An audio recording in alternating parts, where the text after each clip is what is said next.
As Revolver News is now reporting, quote, top FBI official and J6 Fedsurrection hatchet man objects to Mar-a-Lago raid, raises 5 key objections in bombshell letter, end quote. Joining us now to break it all down is Darren Beatty from Revolver News. Darren, welcome back. Great to be back with you. Great. So an interesting letter, as you guys report, came into Representative Jim Jordan from a very unlikely source. Can you tell us more about who that source is and what he had to say? Absolutely. There are 2 dimensions to this story.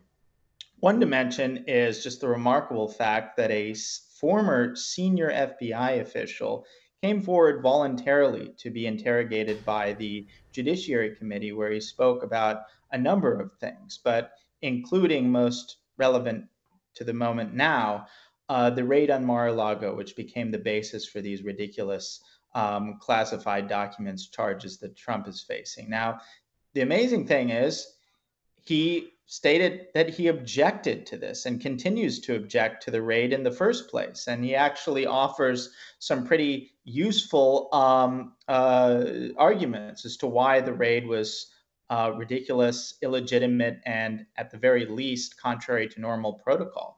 He said, first of all, the Miami field office did not conduct the search. Normally, it would be the regional field office that would do it, but the insistence was, because this is such a political thing, it had to go through the Washington office. The department did not assign a U.S. attorney to the matter, which is typically the case. Instead, they outsourced the case to a Department of Justice lawyer who is this counterintelligence official. And that's kind of a general trend that we need to follow, is that on a lot of cases, you're having the people who would typically handle the matter in the FBI being not handling it, and they're outsourcing it to counterintelligence officials who play a disproportionate role in affairs like the Russiagate and so forth. So they didn't have a U.S. attorney in the matter. They didn't seek consent to effectuate the search. Things could have proceeded far more smoothly, far more amicably, and far more in keeping with the dignity of how an organization like the FBI should comport itself with a former president of the United States. They didn't even bother to seek consent, which is amazing. And this FBI official, Stephen D'Antuono, remarks as much. And furthermore, and finally, the FBI refused to wait for Trump's attorney to be present before executing the search. So they went out of their way to aggravate the situation and therefore kind of amplify the political valence of this, clearly sham charge. But I'd say what the real story is here, even though those particular objections are interesting coming from anyone, let alone a former senior FBI official. But the actual identity of this person is truly a bombshell. It's someone that Revolver News has been covering from the very beginning. This is Stephen D'Antuono.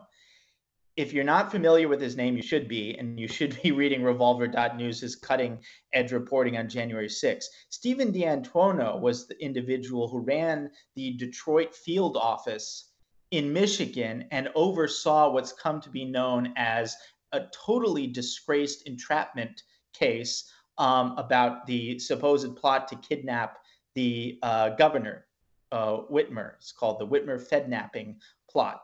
He is the person of all people chosen, handpicked by Christopher Wray, to go to the Washington field office in the months preceding January 6th, and he became the key guy and the face of the Fedsurrection investigation, and in particular, the public face of the absolutely clearly hoaxed pipe bomb investigation. And for those who don't know, the January 6th pipe bomb is absolute hoax. It's one of the 2 smoking guns of the Fedsurrection. If you haven't read up on it, you have to go to Revolver.News and get caught up. And so the real interesting thing here is, why would this person, who is so intimately involved in the key FBI operations against Trump and Trump supporters, why would he all of a sudden, now that he's left the FBI under bizarre circumstances, I should say, voluntarily submit himself to this kind of interrogation where